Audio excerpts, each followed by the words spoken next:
Ladies and gentlemen, you are in for a treat. Today, and this is a real Texas treat, we have the king of Texas, Croc Daddy himself, the mayor of Mullets, ladies and gentlemen, an OG Texan, man, Dean Stanfield. Welcome to the podcast. Well, I appreciate that. Looking forward to being on the pod, dude. Yeah, man. I'll be honest. The only reason I have Crocs, this is my second pair now. Look at those shiny dudes. Dude. Is because I needed a summer and a winter pair. Yeah. But I remember being in the back of the Creek and Cave. Dean Stanfield only wears Crocs 24/7. I've never seen you in anything else. Yeah, I'll wear a pair of boots if the situation calls for it, or if I'm like, hunting, fishing, working cows. Yeah. Sometimes it's like you can't use them. But I mean, I try to, be in them as much as I can. Never stepped on stage without a pair of Crocs on. That is the 5 years. The manliest sentence that's ever been said on this podcast. Unless I'm running cows, dude. Yeah. I tried working cows in Crocs, and it was like after you tried it? We tried it, yeah. I try to be, they're a great pair of shoe, and I try to do as much as I can to prove that. Mm-hmm. Getting in between pins and like getting on the ground with them when we're doing a branding or something. It's just like you need a pair of boots. But other than that, anything and everything. It's crazy because you almost seem like someone that every day you wake up, you just spin a wheel and decide what job you're going to do. Because I feel like you do a little bit of everything. Yeah. I think right now I've gotten it down to, I just quit party boating, party boat captaining. I've got, I do ice deliveries. What? Yeah. And I work for King Daddy Ice, so I do a lot of like big loads. I bet you do. I do our warehouse in Leander can only keep up with like local deliveries. And so, but we have a lot of crap going on, especially during the summer. So there's an ice plant in San Antonio and an ice plant in Marble Falls. And so I do I'll go down with an 18-wheeler and pick up like 20 pallets of ice, and then drop it off at in our cooler. And then the other delivery drivers go and actually like take it to the bars and stuff. Do you need a special license for what you're doing? Like, do you have a big rig So license? I have a Class A CDL. You seem like you got one of those before you got a Class C. Like you're just like, nah. I went straight from a driver's license to Class A. Yeah. I skipped CB. Dude, you went straight from a bicycle as a kid to just a man as a trucker, dude. I got it at 19, so I had to. I was building power lines, and you have to have it for the. You have to have it for the trucks that we drive. It's like the front cab of an 18-wheeler, but in the back of it, it's called a cherry picker. So it's the bucket truck that, but you have to have it for that. So I got it then.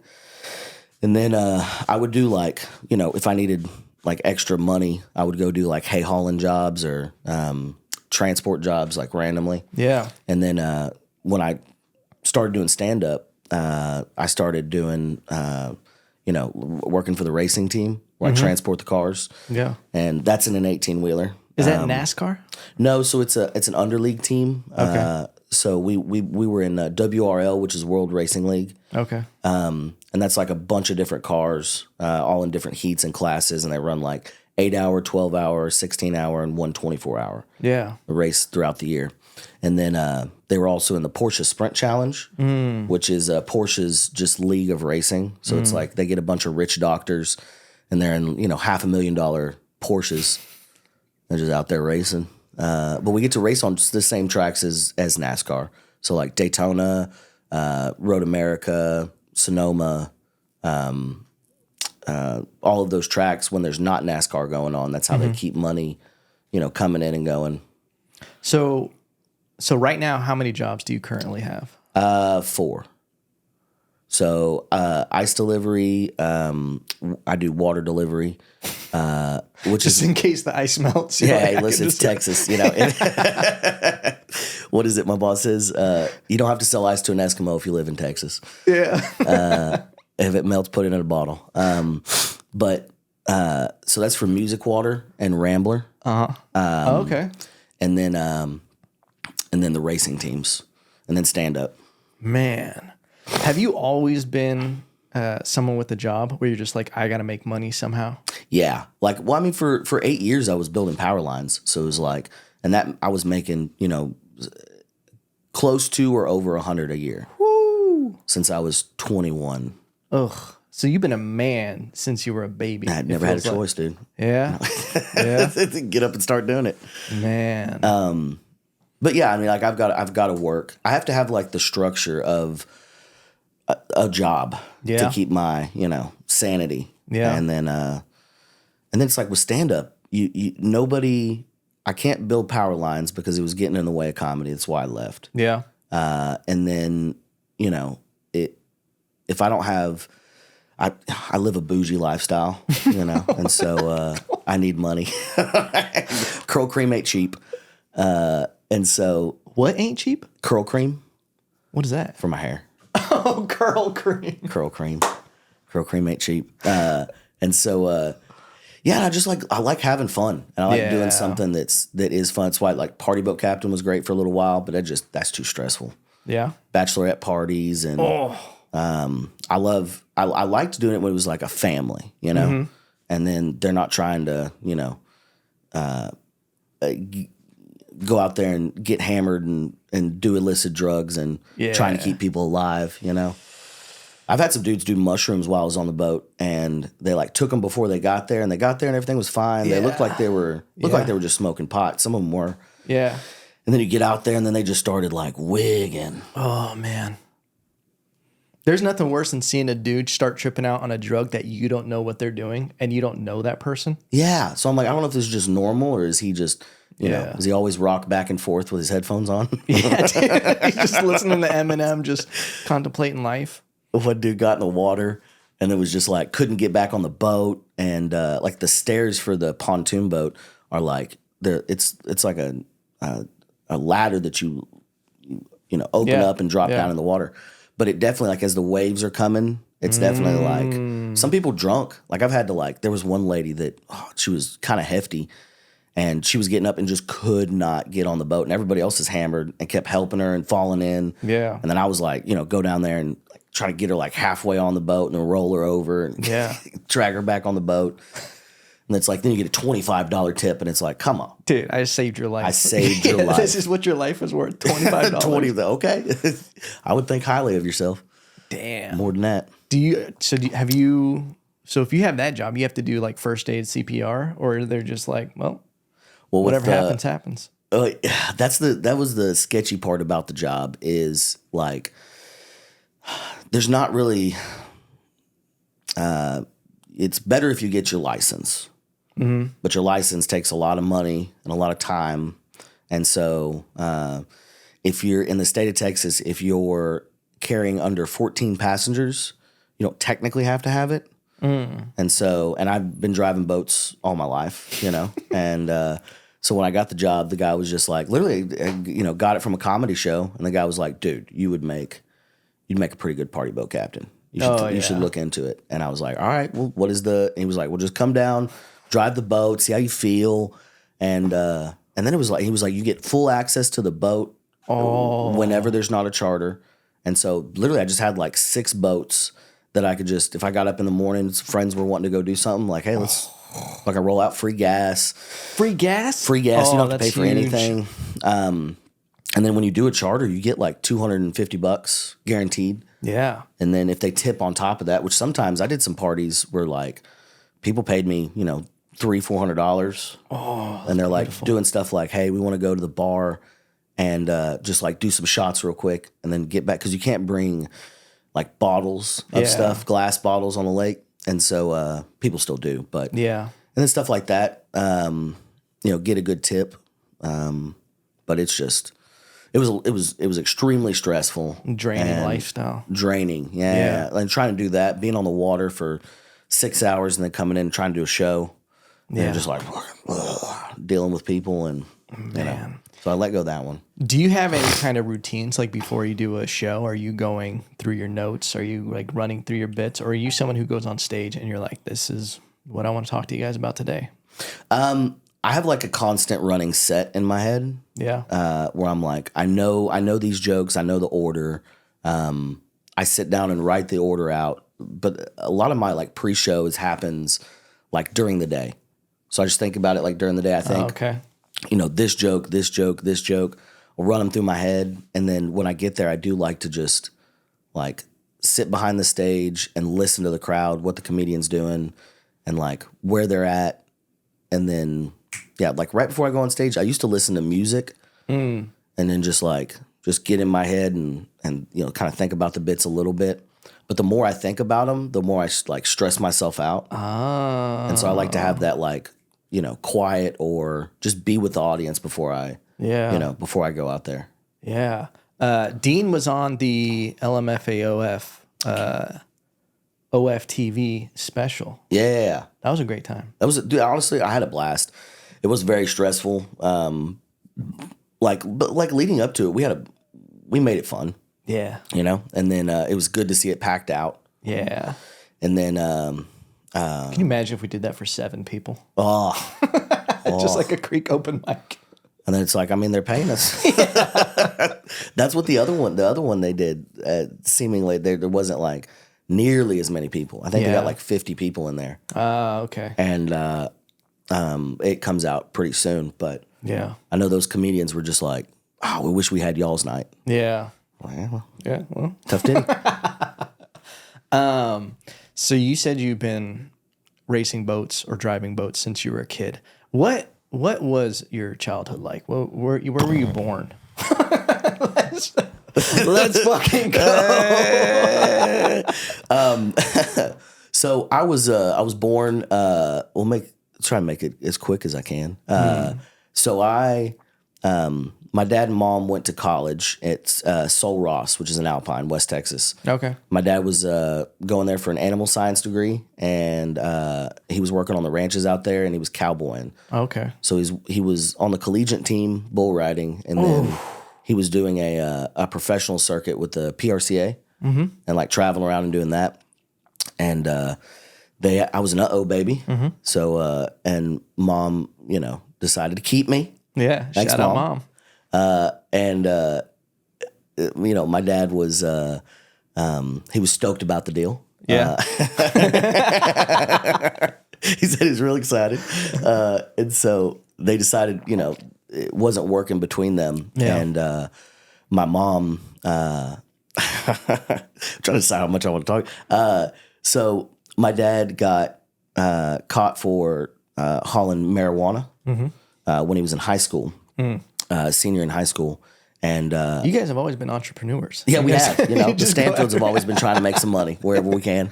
I respect and it was a friend of his that hauled it in a cattle trailer. I don't know how much my dad was involved. Yeah. But when it came down to it, he was part of the process. And so he went and got cleared of it. The main people got in trouble. He was just kind of, driving with them and there when they got caught. And so, anyway, he had this, what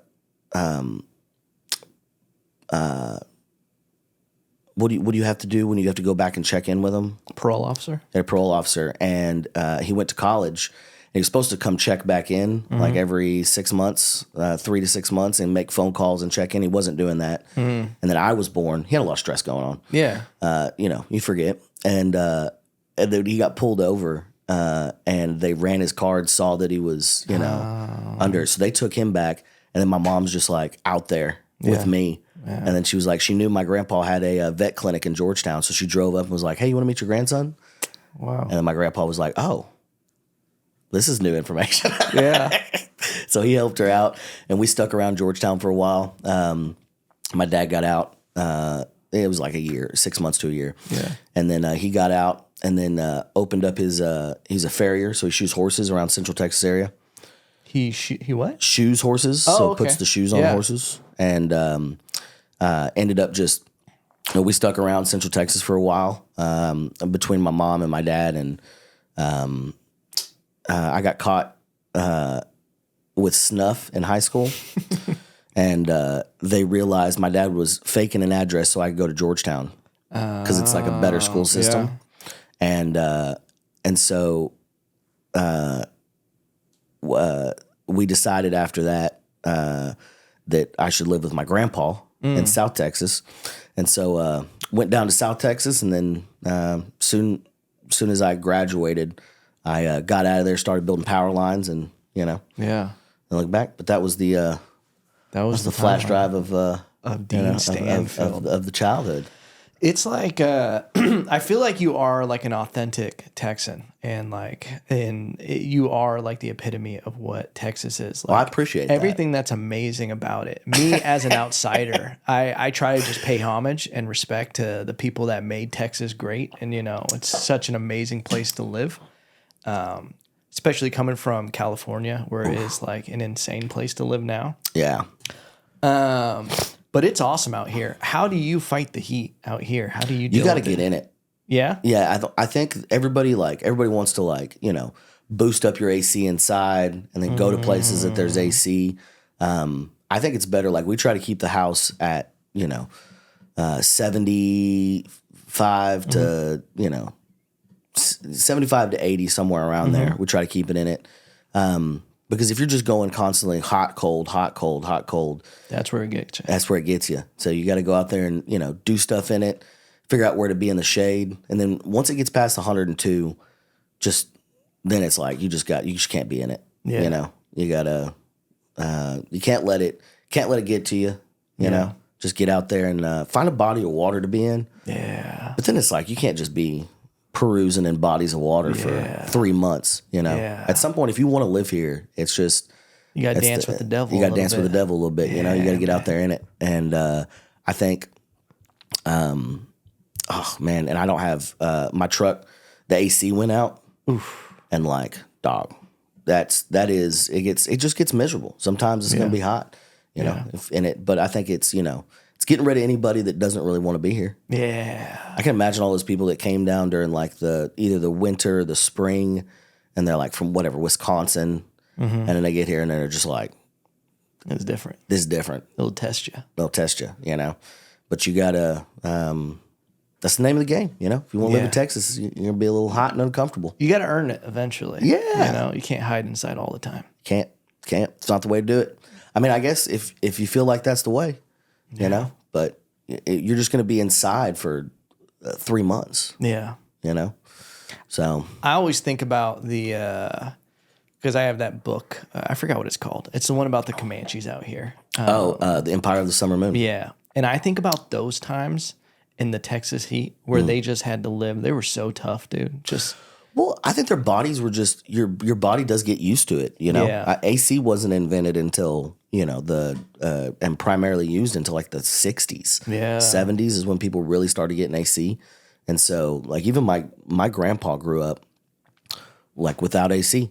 Yeah, and that you find shady spots, and your body's just accustomed to it. Your body adjusts, but if you are giving it, I know some people that sleep at 65. Oh, that's a little chilly. That's chilly. Yeah. And they're just, trying to get cool. And I think AC softens you up. I can see that for sure.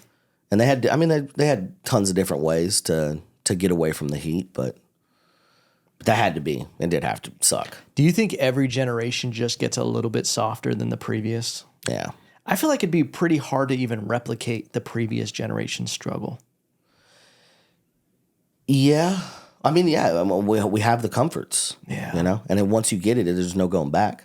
Yeah. Even electricity for however long people have existed, they haven't had electricity. And then all of a sudden the past, I think we're getting close to 100 years. I think maybe the 50s, I'm half 40 retarded. or 50s. I'm not sure when electricity. I know in Texas, my great grandpa talked about it, where he was when I think it was Lyndon B. Johnson made it available for everybody.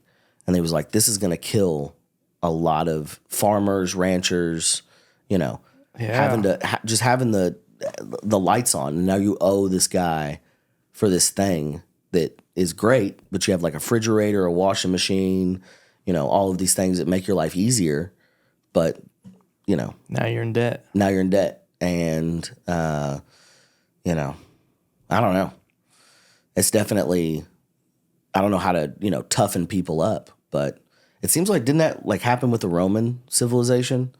Yeah, they hit a softer lifestyle. Like once things, and what's really creepy about that with the Romans is things got easier, and then they got super focused on sexuality and everybody's different forms of sexuality. Yeah. And then I look at that now, I'm like, life has gotten so easy to where everybody's depressed because of our phones and all of this shit. And now we're just getting obsessed with sexuality. Yeah. It could happen. Doomed to repeat itself. Yeah. I think those phones are the devil. Yeah. I can't, it's so often do I just like feel like just stressed out about shit. And then I just put my phone up. I'm like, I'm not looking at it for a full day. Yeah. That by the end of that day, I'm like, dude, I am so happy. Yeah. What do you think it is? Do you think it's the comparison? Do you think it's the overstimulation from so much different stuff? Overstimulation, Porn? and there is like, porn. Dog, I mean, during the pandemic, The things these people are doing nowadays.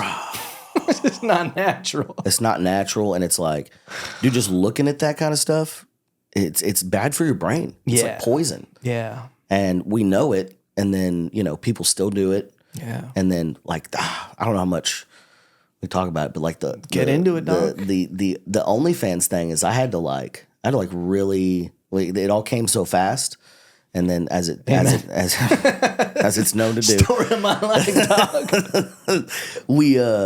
but like you're thinking about it, like it is a porn website, and driving people to it. Like I had a couple buddies of mine that like wanted to watch it, but they were like, yeah, if they get on that website, Diablo. if they get on that website, they're gonna start, you know, looking at different stuff, and It's a slippery slope. It's a slippery slope. And then I was like, man, I understand, you know.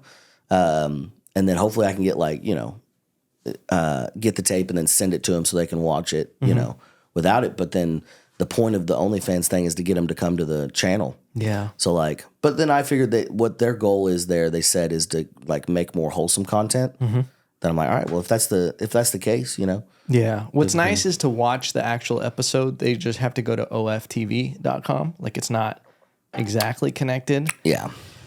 But it's an interesting thing. And yeah, like I'm grateful that they like did it and everything. But at the same time, because I'll be posting and I'll schedule all my posts and everything. And then I'm just like, I got to get off of this devil website, you know? Because if you start scrolling, There's titties. Like, yeah, just literally. I got on there. I think every time I get on, like I'll scroll and I'll be like, oh, I'll support this nice lady. I'll subscribe. Not even thinking about it. And then it's like, and then it, you know, brings it up. And then all of the people that I've gotten like, I don't know. I think I've got like 500 something followers on it. And I've gotten at least 10 to 15 every time I open it up of like, how much for a butthole pic? Yeah. Give me that. Hey, you got those feet pics? Like, how much? I'll just send $25. And I'm like, that's just. And then Laser's on it. Laser's doing like the actual porn side. Really? Yeah. Really? He just released his first one Really? where he's getting in there with a lady. Oh, really? And she's doing stuff to herself. Okay. And then he's just like hanging out and then just like handing her different things and then just like being there. He's like an OF pimp or something in there. I guess, dude. And I'm like, it seems like a slippery slope, dog. Yeah. It starts off when you're outside the ring. You know how sometimes the WWF wrestlers, they have like a person on the side of the ring who's just like giving them chairs and stuff to do shit. It's a matter of time before you get in there and you hit the rev over a little bit, you know, and then it's just a tag start team. sleeping in. Yeah. And then you're the one walking out with your own entrance, and then you're coming off the fucking top rope, dude. Oh, man. Yeah.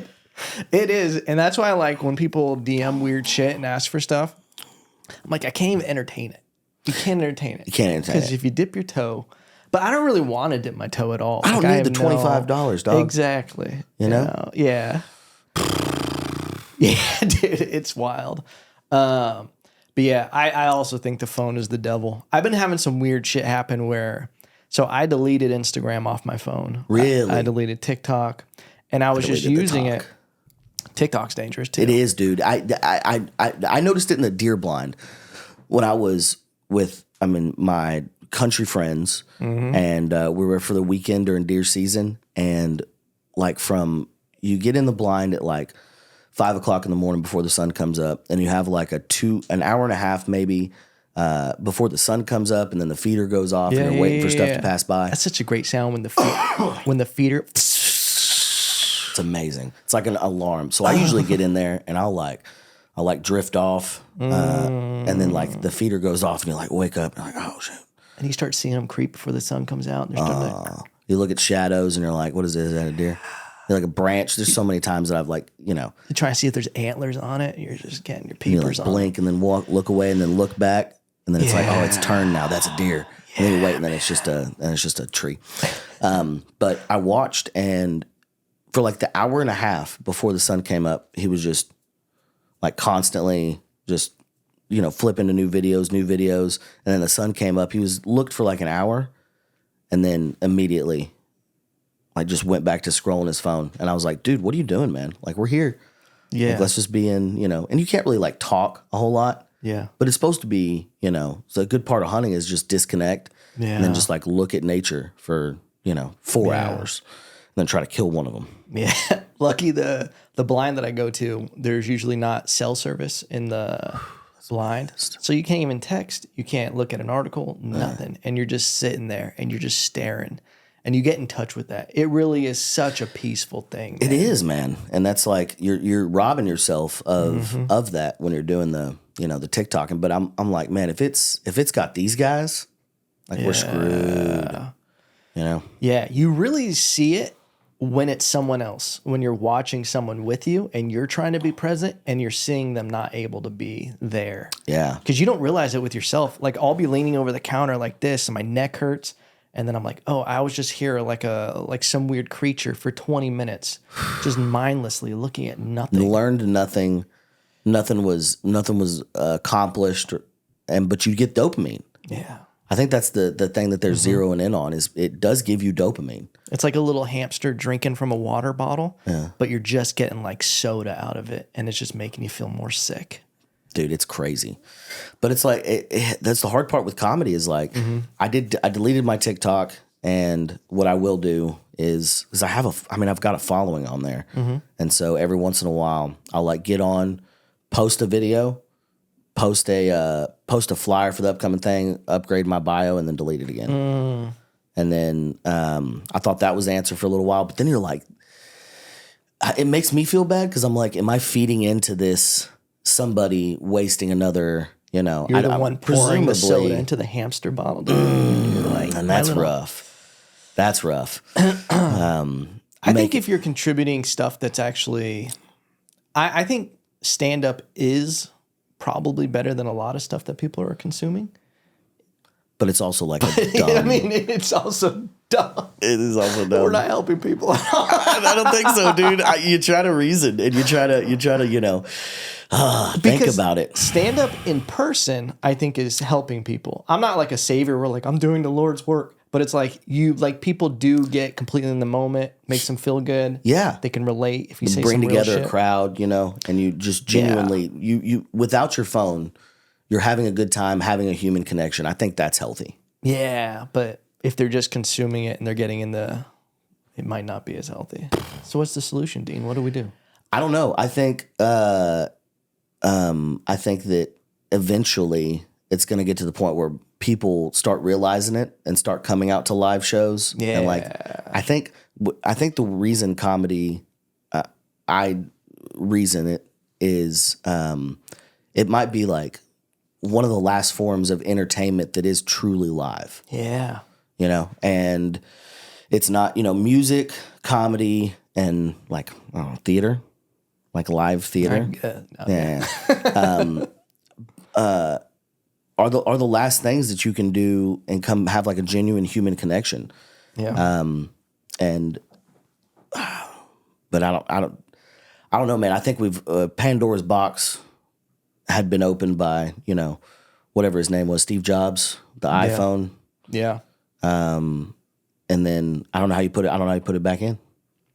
Yeah. Close that box. Especially when there's so much money being made and just the power that you can have over a society. Like even during the political times, just how much people were swayed one way or another. Again, I'm angry with false information and misinformation that ends up being true information 2 years later. It's all like, why? It's crazy because if you just start saying real shit that happens, you start sounding like you're a conspiracy theorist. And you're just like, it's literally, we're living in it now. And it's creepy, man. It is creepy.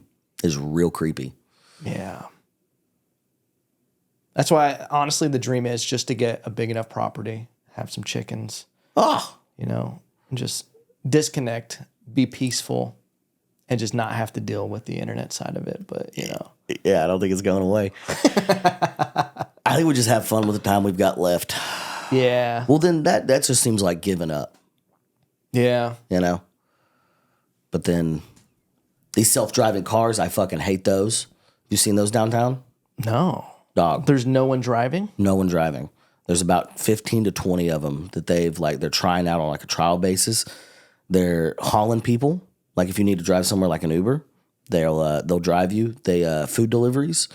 So like they pull up to the restaurant, the people come in, put it in the back of the hatchback, and then it takes it to you and it lets you know you're here. You go out, open it, grab it, close it, and then it drives away. We're living in the Jetsons. Dude. Like we're in the future now.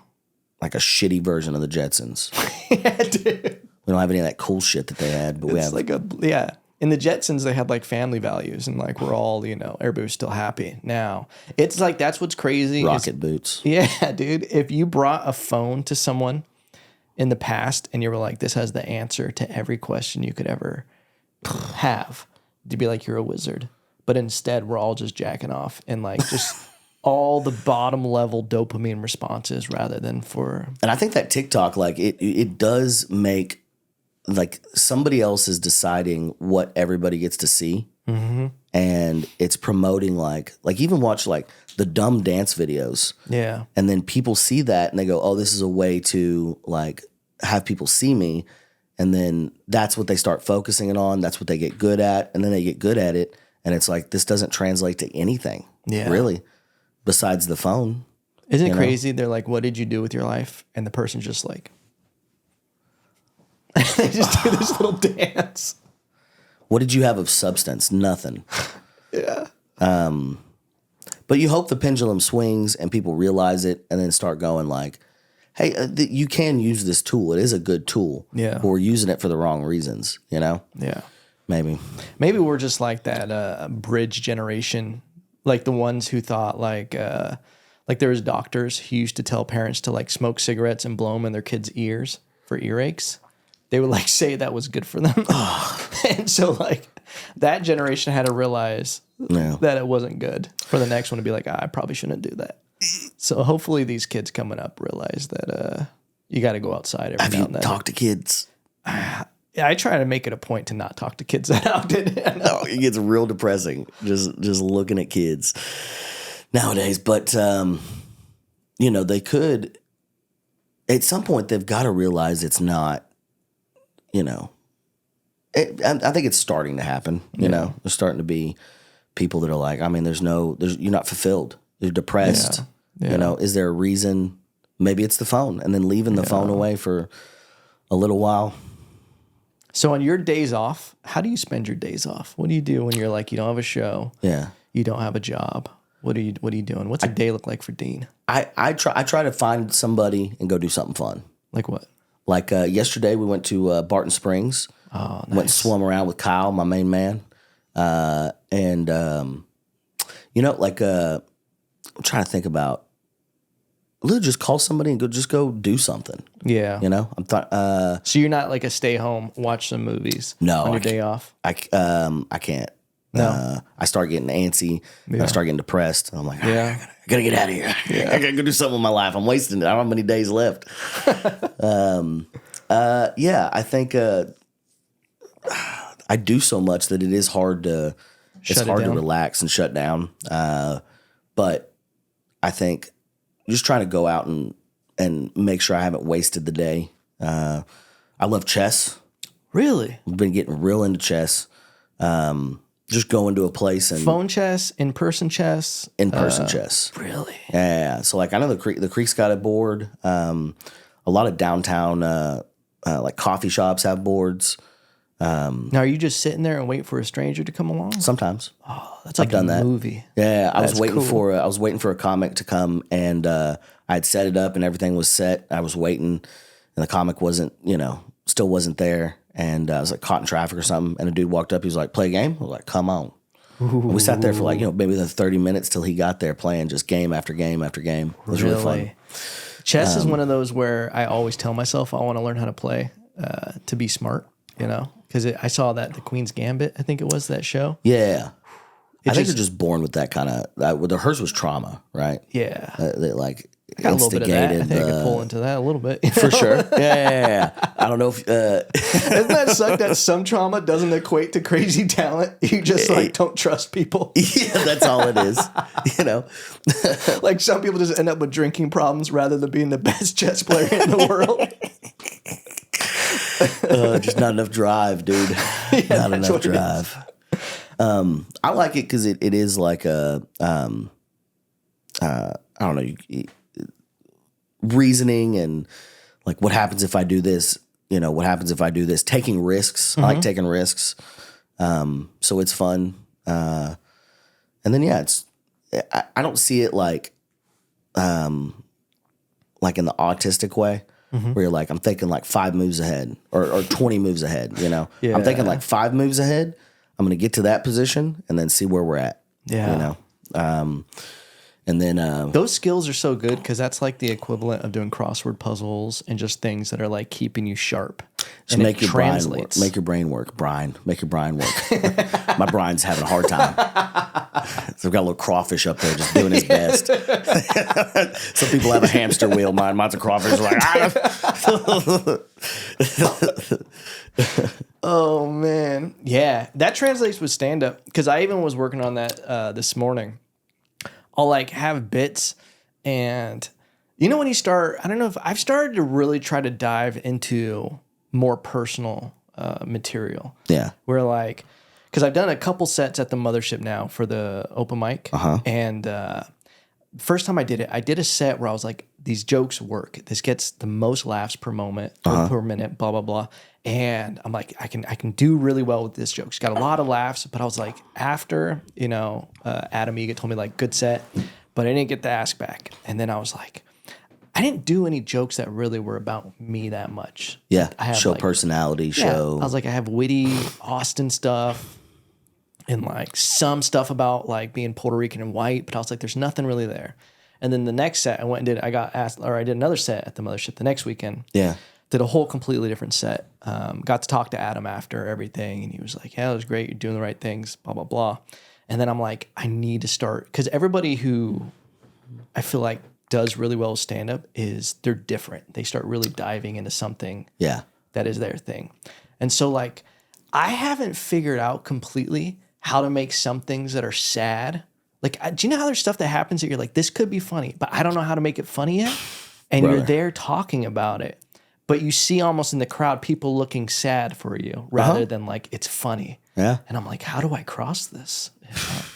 It is very difficult. Like I got a lot of sad shit. Yeah. And I start talking about it and people get like, it ends up being one of those things where like people do laugh, but is it worth the payoff of it? Yeah. Like is it that you do bring them down, and then that is like they're ranging emotions, like something's really sad, but like, hey, look at me, I'm better now. You know? Or, I mean, sometimes things are sad. Yeah. I flush.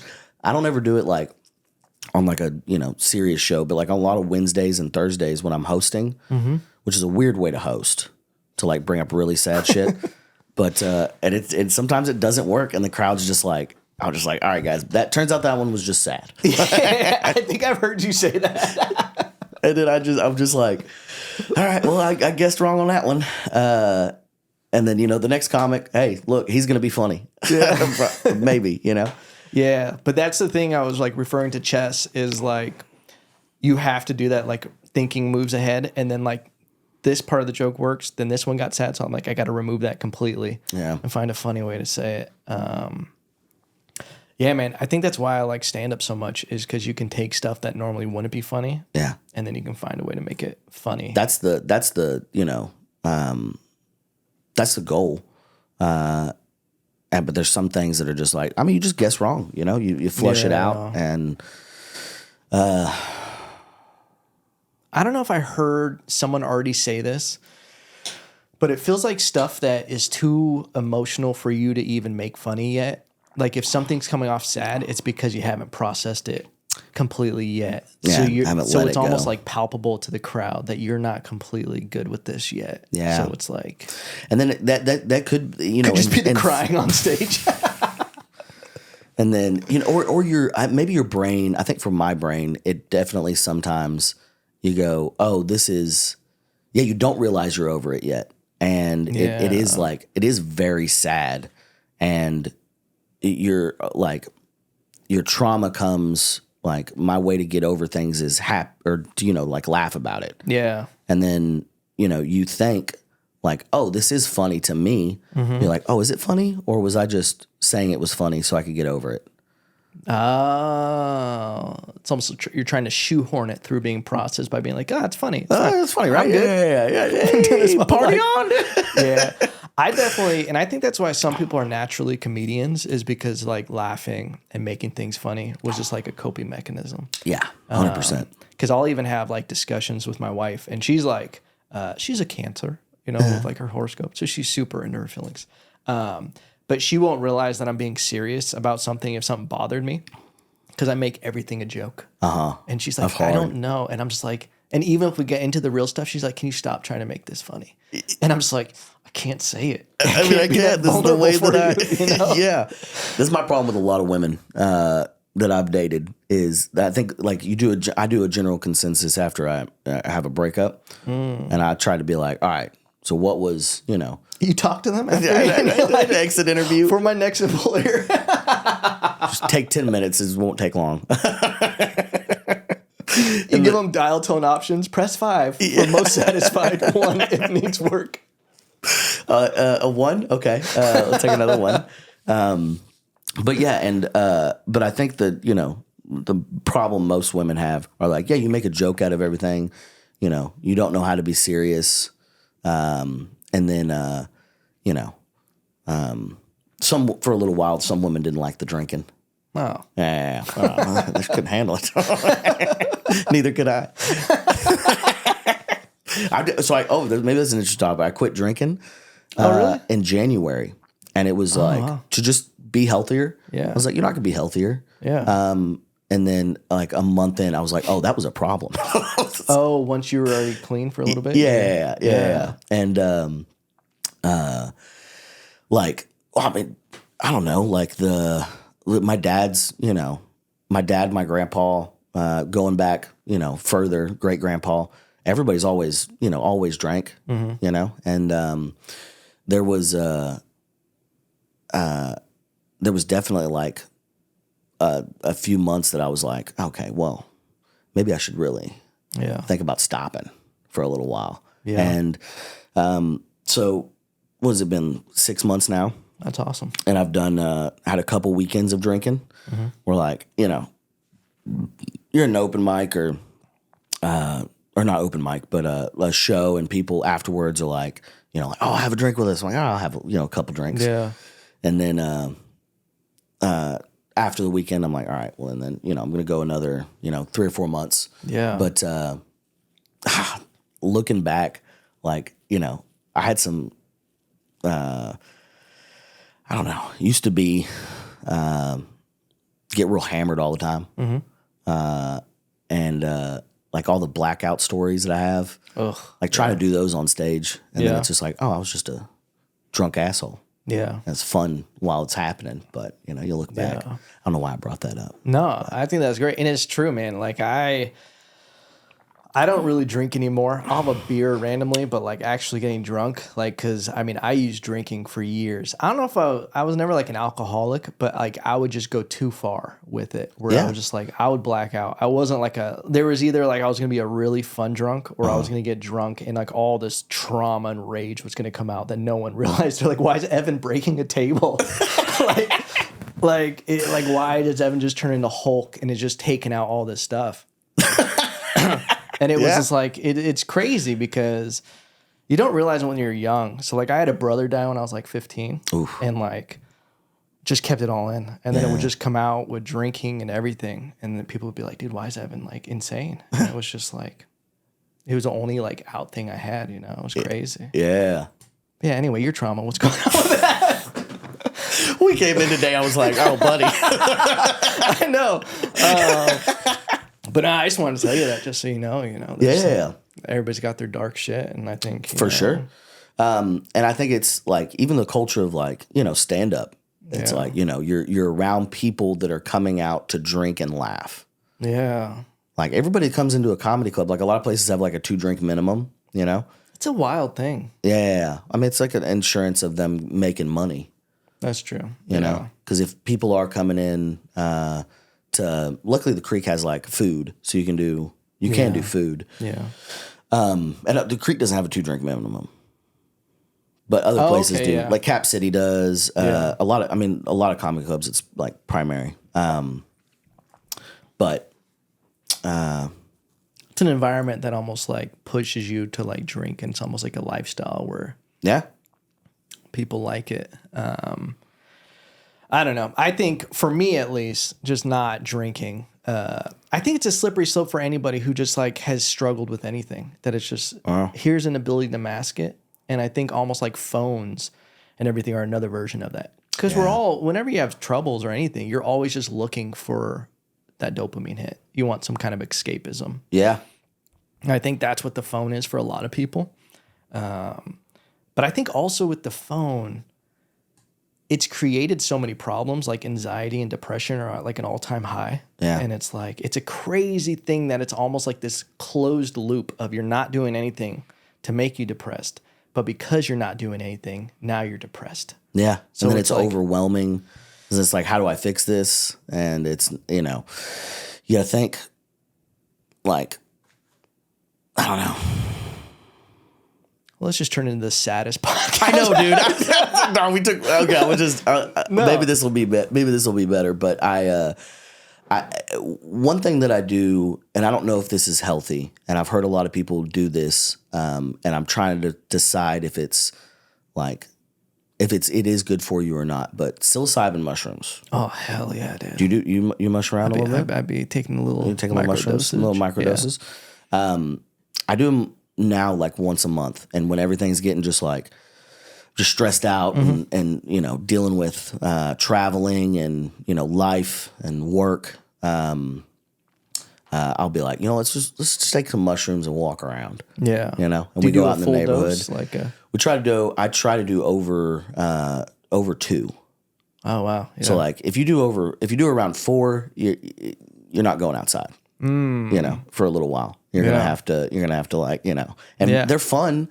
It is like a fun thing. And it gives you like a lot of perspective on, like I don't know if it's like a connection to nature. It is when you take like lower dosages because you can go out and like sit in the grass and have fun and like, I come from the ground, that kind of thing. Like really like plants you, you know, and then, but then there's the 2 or 3 hours where you're just like, all right, I've made some decisions. I've done some things. I'm making some wild decisions, and you just like think through your whole, your life and what you're doing. And I think I often forget like what's important, and like what's going on. Mushrooms really help, bring that into focus. But I don't even know where I was going with that. About things you can do that. To help. Yeah. Help. Yeah. You get a lot of clarity afterwards. Yeah. But yeah, we're just like, sitting out there looking at the stars for, 2 or 3 hours. Yesterday. Yeah. Awesome. Last night. And it was nice, thinking about. What was like a takeaway you got from it? I need to be better organized. Yeah. I think I have a problem of just doing too much. And then, you know, and it's a problem I don't know, you know, how to solve besides just like doing less and be better organized and, you know. Yeah. Still working through a lot of it. Yeah. Yeah. That's a huge thing for me. So I grew up also like kind of weird. I was homeschooled and I was also the youngest of four. And we picked up like a stray. So there was 5 of us in the house. Okay. And like one of my cousins. We didn't have a lot of money at all. My dad was born in a house in Puerto Rico with dirt floors. Like it was, and then they moved to Brooklyn with 16 brothers and sisters. 16 brothers and sisters. 16. Yeah, man. That is wild. They would sleep like 4 to 5 to a bed, just like can of sardines, just foot to face. Man. But my dad's super successful now. Runs a good construction company. Just he's made it. He's the American dream. Just like, you know. But at the time we were poor and everything, and was homeschooled. And I don't know why, because like I wasn't really getting a lot of crazy education. I was kind of just like hanging out. What was the point of that? Oh, so like there was years, like times where I didn't do schoolwork. Like I'd just be hanging out the house for like a year, just like I'm just gonna dress up like a cat and fuck with the mailman today. Like just weird shit. Yeah. I had pet pigeons. Like I was just like a feral kid. I love it. And because of that, I had terrible organization and like zero ability to just like follow a routine and schedule. Yeah. Like sometimes people are like outdoor cats where like when they start dating someone, they just have to adjust to living indoors. I was like an outdoor squirrel that moved inside. Amen, brother. With my wife, dude. Like cabinets open, no caps on shit. I literally was like, you just dropped the dude from Jumanji into the real world and I'm just like running around. You know? But like that's been the biggest thing for me was the ability to become disciplined and just organized. Because people like always are like, oh, Evan, you're always so like, like everything. And I'm like, because I came from just a fucking jungle. Yeah. And it's like, the biggest thing for me has been getting organized, having to-do lists, sleeping with my phone outside of my bedroom. I've been fucking with that. It's the greatest thing. If you can like control your first hour of the day, where like you wake up, you make coffee, you might read a little bit of a book. I'll do 30 minutes of stand-up work. Like I'll set that timer and just start writing. Once you accomplish that first hour of the day, like everything else, you're just like, I took care of the most important shit. And like everything else just like falls into place. It's so important. Yeah. But then you just like, for so long. I might start putting it in a different room. But I've been doing it like, I've got my dresser and I put my phone charger. And it was just, I never even thought about it from the point of like not being on my phone. It was just where my bed was. I had to like go through the mattress to get to the plug. Oh, okay. So like the plug is here, my bed is here. So I had to like, you know, go down, put up, and it like kind of like ran over the bed and it kept falling. And you know, I'd get up at night and then I've got to like go under the bed, like push it up through and then get back on top of the bed, grab it, stick it in and sit there and just play on it. And then there's where my dresser is, there's just like a perfect plug. So I was like, I'm just going to plug it in here. Yeah. And then, you know, set it up on my dresser. And then I woke up the next morning and I was rested and I got up, went to the bathroom and then left the bathroom, went downstairs, made myself a cup of coffee. And the rest of the day I just felt amazing. Yeah. And I was like, okay, maybe it just sounds weird to have it like just removing it from your place of sleep gives you that much, you know. Yeah. There was some crazy thing that like every day, and that's why, have you ever gotten that zone with your phone or just with life where you're drained with dopamine, where you're doing all these things and it's just not making you happy? Like it's like a mindless scroll where you're just like, you're not getting that dopamine. Like, so why the scroll is so powerful is because our brains are wired from like caveman days of like, if you go into a new environment, it gives a drip of dopamine. So if you go from like a lake into a forest, it gives you a drip of dopamine because it's telling your brain there's a chance for more resources, as in like food or new animals, whatever it's going to be. So like it's just a reward system to keep you going to new places and try to like find new stuff. Yeah. And so every time you scroll, your brain doesn't make the disconnection that that's not you going into a new environment and it's a new hit of that dopamine just getting forced out. Yeah. And then your brain doesn't have a lot of that. It has it for like the whole day. And then it needs to sleep to make it again. Yeah. So by the time, if you go on your phone instantly and your brain hasn't fully woken up, your brain depletes something like 70% of your storage for the day instantly.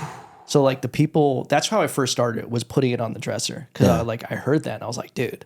Because I'd wake up and I'd look at my phone instantly. And then I'd be there for 20 minutes, just bullshit, replying to DMs, whatever. And then it's just like you're draining yourself. So it's like, it's a little predator in your hand, dude. Dog, and then I see, and I've never been like maybe like before bed, and then it definitely got worse, like seeing it. But I've actively been like somebody that like forgets about their phone or loses their phone, or I've never been that like crazy attached to it. But then you see people that are like on it all day. Yeah. And it's like, how are you coping? I think they're not. I think people go into a state of just like almost like a zombie-like life. Like, you remember those little creatures from The Little Mermaid that Ursula had? And they were just those little like black things that I don't remember the name of eels? Them. Not the eels. She would turn like people into these little creatures she kept in the cave. And they were almost like little things. Yeah, little shadows. Or like little weird. I think I do remember that. Yeah. And it was like, that's what people's lives are. And they get on that phone and they're drained. They don't know how to get out of it, you know? Yeah. But anyway, Dean, we've gone down. Dude, we've just, I mean, I want to definitely want to redo this. If you ever have me back, it might have been my mushroom energy just coming back from that thing. Like, this society's crumbling, dude. What do we do? But this is the good stuff. This is the real shit in life. We'll see. Maybe we'll not put this one up. No. But I think it's criminal, the fact that you don't have a Crocs sponsorship. I've been tagging them and stuff, and been, reaching out to them. And do you have a booking agent? I don't. Okay. No, yeah. Because managers are taking too much money, but you need to get a booking agent that can put you in touch with them. Yeah. Because you really are selling Crocs better than anybody else on the planet. I know tons of people that have come up to me and like have gotten Crocs. I got Kyle in on it. Oh, really? Got him a pair of Crocs, and he's bought, another one since. And I don't dude, even like the people say, like, oh, they're bad for your back or they're bad for this. I think having your feet bound up in a sock all day is not good for you. Yeah. Like my feet have looked better.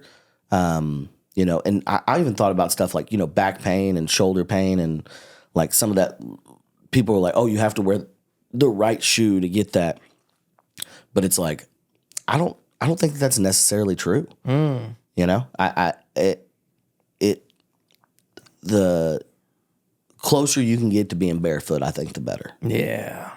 Yeah. I think almost with just the design of them, easy off and everything. Yeah, easy off, easy on. If you need to, you can kick them off and fight somebody if you had to. Flip them into sport mode and maybe, Yeah, but the reason I got them is because we were backstage at the Creek in the Cave, and I was like, hey, Dean, I'm thinking about Crocs. What do you recommend? And you were like, well, are you looking for speed? Are you looking for comfort? Are you looking for...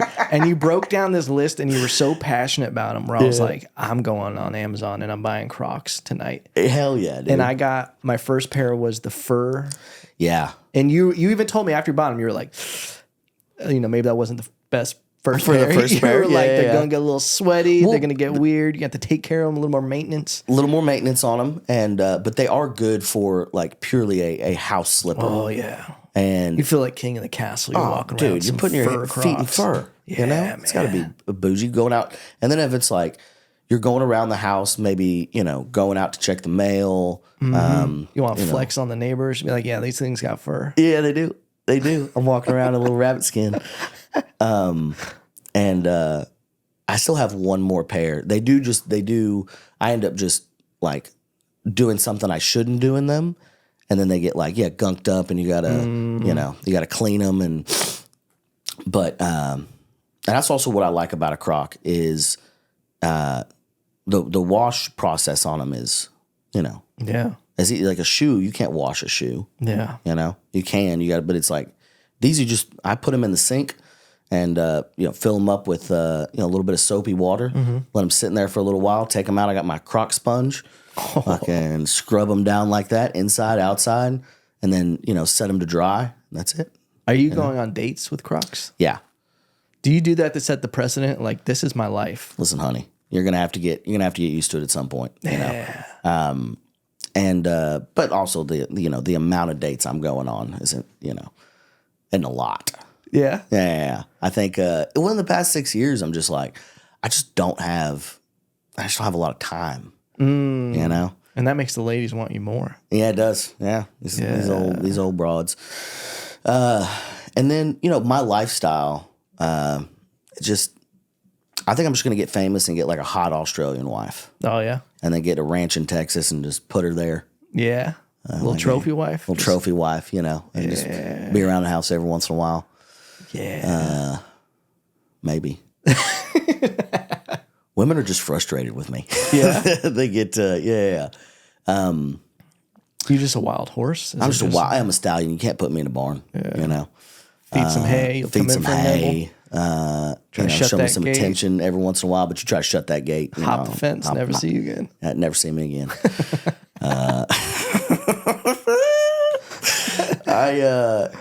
I've thought about it. I've been single for 6 years, and I did come out of like I was engaged and broke that off, and then after that I'm like, part of me is just like, I don't know if I want to subject a lady to what I got going on. There's definitely women will change you. Like you, for the good, for the better, for a lot of things. If you get a good one, they'll change if you you get for a good the good. one. Yeah, that's right. And that's the hard part, is picking Don't the try right to one. find a damn good one nowadays. Yeah. It's like, oof. They are they're interesting creatures to begin with. Yeah. And then, there's so many decoys out there. There's so many decoys. When there's filters, there's fake lips, there's fake butts, there's fake boobs, there's fake personalities, and it's just like I don't even know if I was single where you would go to try to find a good one. Dog.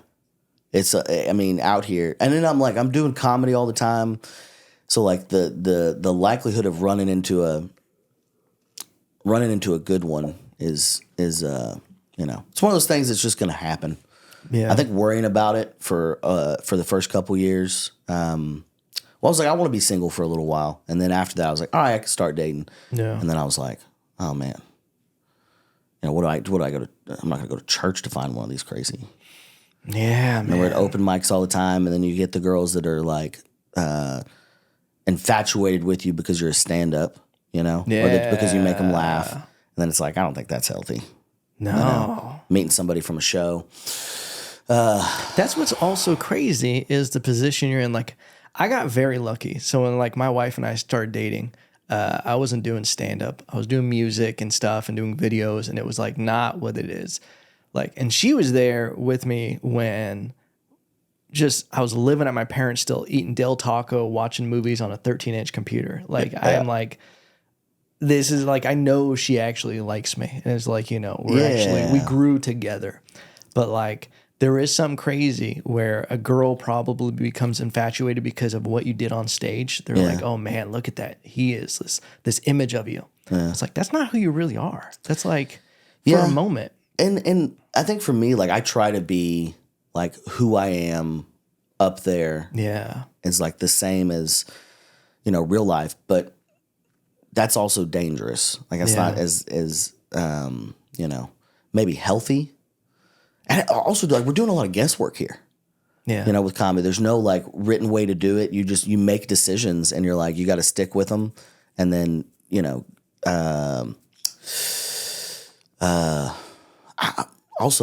I think like knowing somebody before, but then it's like if truly I start getting like close with a girl, and like we're dating, and that's I say it's single for 6 years, but I've dated like 2-3 different girls for like 3 to 6 months, but very just like casual, Yeah. And in my thought, it's like, if the woman that I don't want a girl that's like going out and like partying all the time and like that lifestyle.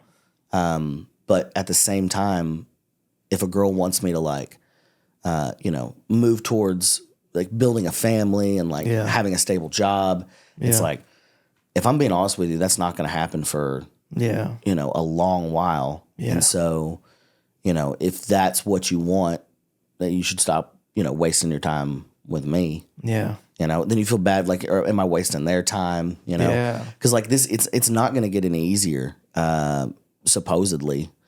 Where I'm going to be on the road like a lot more. Yeah. So like, are you comfortable with me being gone even more than I'm already gone? Yeah. But even that, like when I'm in town, like I'm doing shows every night if I can. If I'm not doing an open mic, I'm doing a show. And so I might be able to give you one night a week. Yeah. But that's going to be a Tuesday. You're not going to get a Friday out of me unless it's like your birthday or something. And if it's a special occasion, it can happen every once in a while.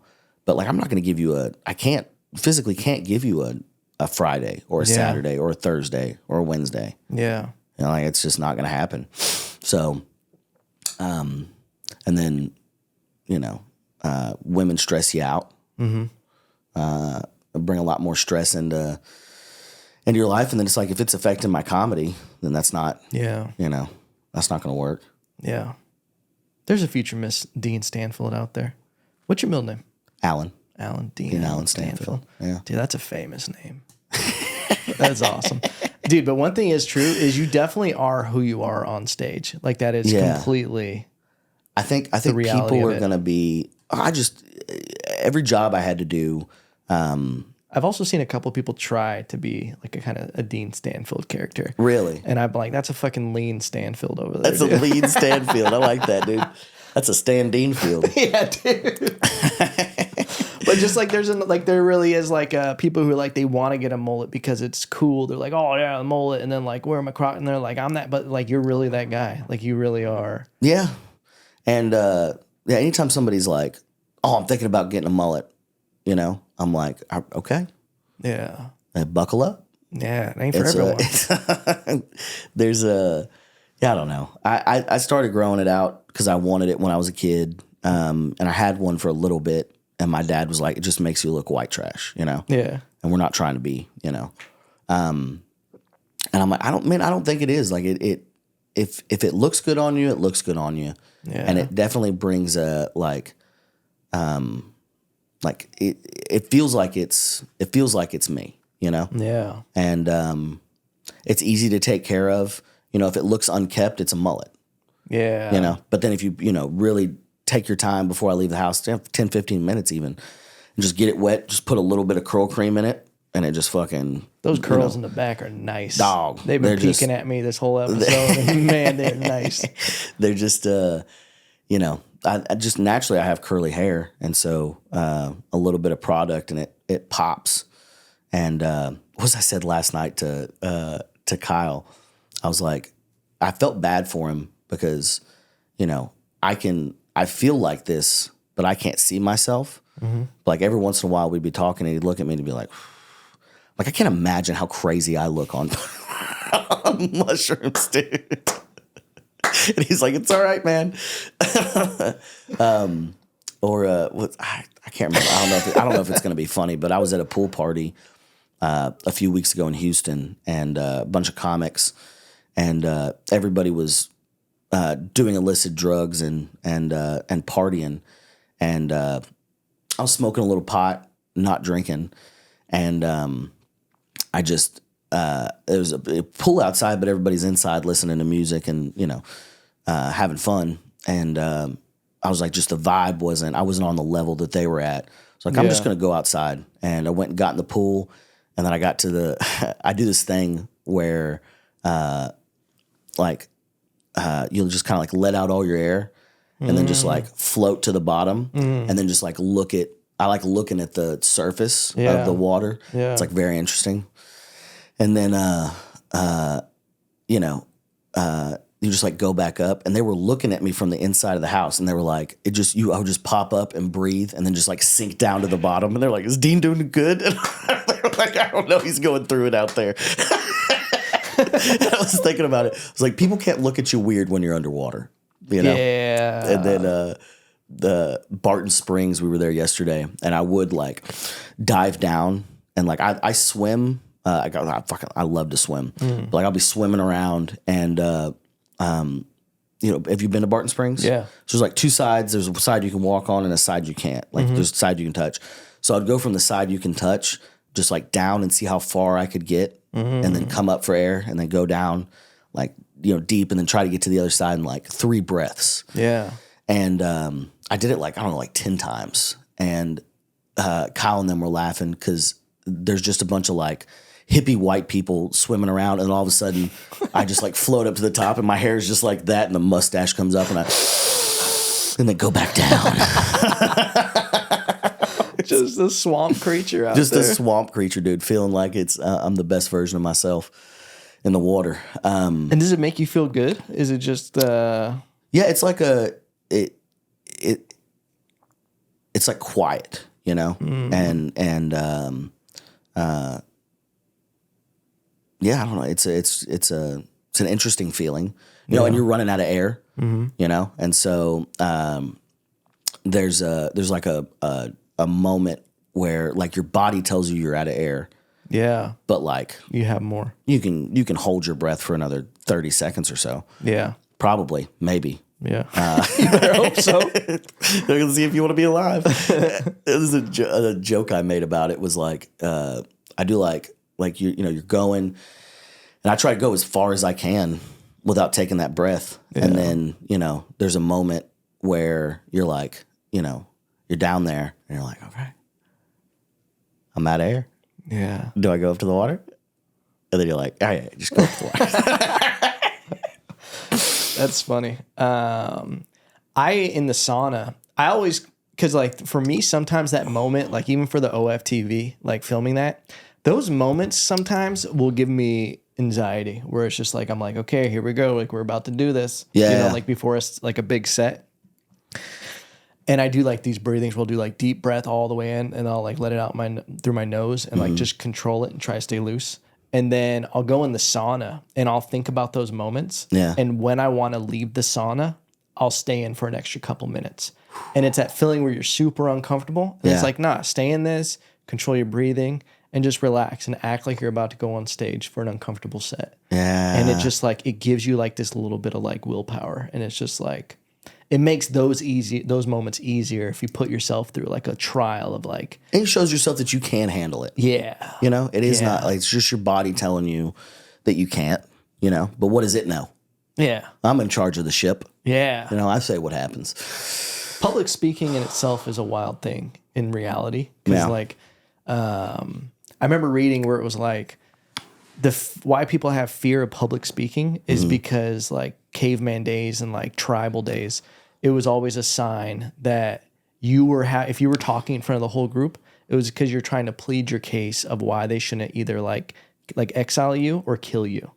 So naturally, when all eyeballs are on you, you feel this crazy like that's crazy body response yeah. to it, because that's what's like built into our bodies to just like automatically get nervous in public speaking. Ugh. And then you do get to that point where sometimes they're just not gonna like you. Mm-hmm. So if that's the primal thing, it's like you're losing, you're gonna die. Yeah, like it does, man. It's a terrible feeling.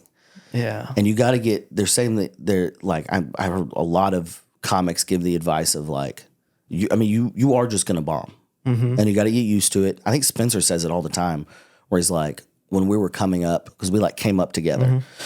And started around the same time, and we're doing a ton of shows together, started running a show together. So like we learned a lot of lessons together. Oh yeah. And there was a lot of times that we like, you know, sit back and look at it.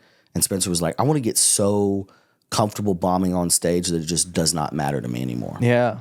And I thought back on that and I was like, I don't know, man. I think going there with the idea of bombing and like knowing that, I would want to me, I'm always trying to change that, you know, even if the whole show has gone shitty, I'm like, I'm the one that can change that, you know, and not in an ego way, but I'm like, if I just give up, then it feels like, you know, it's like a mind over, you know, it's like a mindset thing. Yeah. But I think you do just have to get calloused to to bombing, you know, where it's like it could happen every time. Yeah. You know, every time you go on, like when I was doing the OF thing, when we were back there, I was like, this could be the time. You know, I could go up there and just fucking fall flat. And you crushed instantly with the guy with the and they didn't put that in there. Yeah. I was like, man, that was such a good moment. They gave me the deal. I'm going to clip it up and put it out. But yeah. Is that moment in it? No. Oh, that moment is in it. The full one. The full Yeah. one. They sent me the full the full thing. And I but I like that it was my moment and I'm gonna, you know, I'll put it out. Yeah. It's weird the stuff they picked on that. Yeah. You know? Yeah, like the moments that they picked. They cut some things out. Yeah. They cut out, I don't know who edited it. I actually would like to talk to him because I do video editing and I'm like, let me edit this. Like I know how to edit it from a comedian standpoint. Yeah. Because they cut out some setups and stuff. And then it's like the joke still hits and people are laughing, but there is a certain aspect of like, you left out 3 words and you don't think that they're important. Yeah. But it definitely ties the whole joke together. Yeah. Like, why did you leave out that? And objectively, I was talking to Spencer about it because the audio from the crowd is not enough in the video. Yeah. Where it sounds too low in comparison to what it was in the room. Like they should have mic'd up the crowd a little more. Yeah. Because it definitely was like it doesn't hit as well on video. But Spencer was watching it and I was like, dude, he was like, you were getting a lot bigger laughs than what it sounded like in the video. Yeah. And I was like, I felt like that, but you know. But I mean, it was the first one I've ever done something like that. So I mean, there'll be more and hopefully you'll have better control over it when it happens. Yeah. You know? Well, that's what I love is even like with your YouTube shows and everything you're doing. Yeah. It's becoming where you're not just a comedian anymore. You're a producer. You're an entire agency on your own. And it's like, I know with just like my background in like filmmaking and videos, like I'm going to produce my own specials and I'm going to like really have much more control and like build it right. Yeah. But yeah, you just have to wear so many more hats doing stand-up now. You do. And it's like, I don't know which ones are like what's too much and like what could, like what's healthy. And I would rather, you know, me do the thing that I want to do and then just have people for that. But it's just not, you can't do that. You know? What do you mean? Like you can't expect somebody to come along, and maybe they will eventually come along and just like, you got to trust that somebody knows what you want to happen. Your vision, you know, and hope that they can do all that. And you're putting that all in their hands. Whereas like if you do, you know, produce and you do direct and like learn, like, and that I'm trying to do a little bit of those things with the TV show and all this other stuff that we're doing. And then hopefully it gets to the point where I can have somebody in there and I can explain to them what I want. Yeah. And then they can just take it and go do it. Yeah. But I think, you know, do you have enough brain capacity to learn all these things? Right. And then still be efficient at everything. Right. Yeah. Either a master of, or it was a jack of all trades or a master of none. There it is. Yeah. And, but you're right. In today's age, you have to be like, I don't have a booking agent. Yeah. Because first of all, no one's asking. But you're selling out other states and everything. A few, yeah, a little doing your bit. thing? Yeah. And, you know, hopefully somebody sees that and, you know, wants to come on board and help. Crocs needs to give you a check. If they give anybody else a check, I'm January 6th. Another Post protesting. Malone comes on. Yeah. I'm gonna riot. But yeah. No, I love what is you have quite a few shows on YouTube. You have Welcome to Texas, is it? Welcome to Texas. I've taken a break from that a little bit. And it's 2 fun episodes out there. It's a bull riding one and a catfishing one. And then there's The People You Know. Yeah. Which is Laser, Bianca, and I just going around and doing stuff and you know, putting it out there. And then Jubilation, which is like a sketch show. Yeah. And is Jubilation, is that a place in Texas? No, it's what's a fictional town. Okay. So it's a town that was destroyed by an asteroid, and then they found tapes of a news station that was in there. So like the state of Texas for a little while gave all these like public access studios, and so they would have like a radio station, and they would send them a grant of like $5,000 and a camera. And they'd be like, all right, so every Saturday morning for your local news station, we're going to give you some money to start building. And then you get sponsors and try to figure it out and build it from there. And then they had an archive that's in Dallas. And so they have like, and it's like a real archive of all of these, public access data files. Okay. So like you can find one from probably, if there was one in Georgetown. Mm-hmm. There was a local public access that people could watch. And the premise of the story is Derek Dimfel is downloading all of these tapes from this town or from all these counties, and he finds this one from Jubilation, and you're supposed to like categorize like it's from this county, and he looks it up and the town is gone. So he's like, what the hell happened here? And so it starts in 1994. And you're watching it as he's watching it pretty much. So it's like he's uploading these every week. And the town is, inevitably in 1998 going to be wiped off the planet. And we don't know what happens, They just said that an asteroid hit it. And so I think the backstory is the whole town was built because it was on a buffalo and horse burial ground. So there was this crater that was already there, or a hole, and they started just dumping dead bodies in it to get rid of livestock and stuff, and it filled up, and then they put a dirt over the top of it, and decided to build a town. Damn. And the town was started, and maybe like back from the crater itself, but then